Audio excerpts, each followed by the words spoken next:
Hey, I'm going to answer this question. This was asked by Tucker Schoenberg up at Salmon Bay PT. He asked about contracting and negotiating contracts with insurance companies. You guys aren't probably going to like what I have to say on this, but 20 plus years of experience personally as well as working with clients, what I found is unless you're doing something truly unique, or you're in a specialty that isn't widely available, so like pelvic health or hands or perhaps pediatrics or something, you're really viewed as a commodity, okay, by the insurance companies. And what I mean by that, and I know you're gonna go, no, no, I'm not. We provide a different level of service, a higher level of care.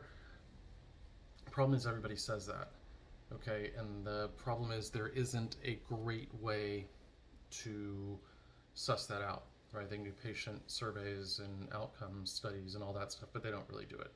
Um, you're seen as a commodity, and basically, at least the way it works in California, and I think it's pretty similar in most places, is the insurance commissioner has a mandate of how many providers in a certain area, specialty per population, and all have to be available. Okay, and we went through this in California when Blue Cross opted out of PTPN, and Blue Cross and Blue Shield are separate here. Uh, Not that that makes any sense either, but they are. And Blue Cross listed providers on their website and only then started negotiating because those providers and wrote letters. A lot of people wrote letters and contacted the insurance commissioner and others because there were literally, I'm not exaggerating, providers they had included on their list of providers who were deceased. Okay, not just business closed, but they were no longer living. Okay, so they kind of made up the list in order that they would satisfy the insurance commissioners they had enough providers. And then when that kind of came apart a little bit, they found others. They got enough people to sign at their $75 a visit rate here, and they didn't have to do anything else. Um, UHC at one point had a problem. They tried to go to $68 a visit, and they didn't have enough people. So or they were right on the edge. So at that point, if you opted out or said, "Hey, I'm going to quit," they came back with a $97. Okay, 68 to 97. It's a big jump for you for revenue, right? But still lowballing, by the way, still lowballing, but a big difference. So if you're negotiating, you know, you can try it, but really look at what you need to make work for your budget and be willing to opt out, because the only time I've ever seen any of them come back with any kind of a change in price is when you leave, not threaten to leave, but actually cancel. Okay, um, so so that's grim news, right? We're seen as a commodity. If they have enough numbers, it's a lowest bidder type model. Uh, they don't they don't care. They don't care if you do things better or different or anything else. If they um, if they have enough numbers. The one possible exception to that is if you have a significantly large employer in town or a self-insured employer, um, where one of these insurance companies, I'm putting air quotes, insurance companies, administers and is in fact a third-party administrator. And you'd be shocked at how many of those there are.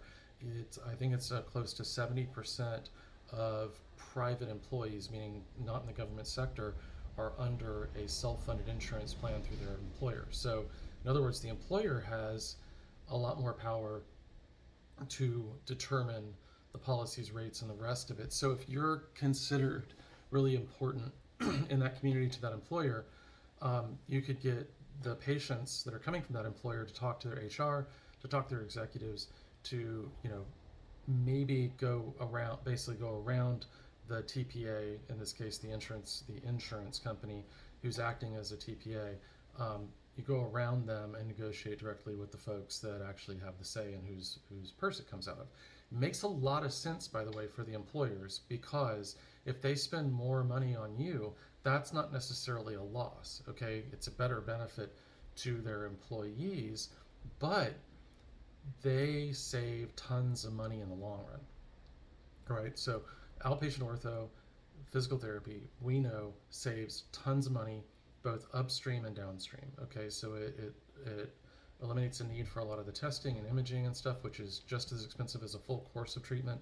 It eliminates the need sometimes for injections or surgeries or you name it, all kinds of other interventions that are way more costly. Okay, and if you even with even a small efficacy rate, let's say that a case costs around $1,000 or $1,500, right, to get somebody through from start to finish and discharged, meeting their goals and all that. A spinal fusion surgery costs $100,000, okay, or more. So that employer, if you can work with 100 patients, okay, and 1.5 or 2 of those patients on average don't need that spinal fusion surgery, that employer, you just paid for yourself, okay, and your efficacy rate is a lot better than 2%. So those are the ways to kind of think about it and go about it. The other option is to raise your rates. In other words, opt out of the insurance contracts.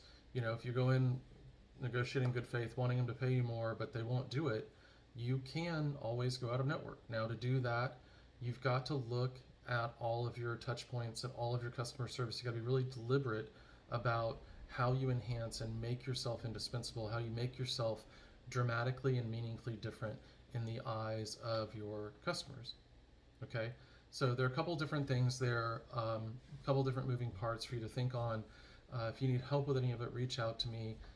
One of the things I do is, it's not exactly a free consult, but I'll work for beer. If you want to meet with me on something, you can set up, I'll put the link down below. You can just set up something on the schedule, and if you get value from it, you buy me a beer. And if you don't, no sweat, just let me know. Okay? You can always hit me up at sturdycoaching.com as well. Thanks.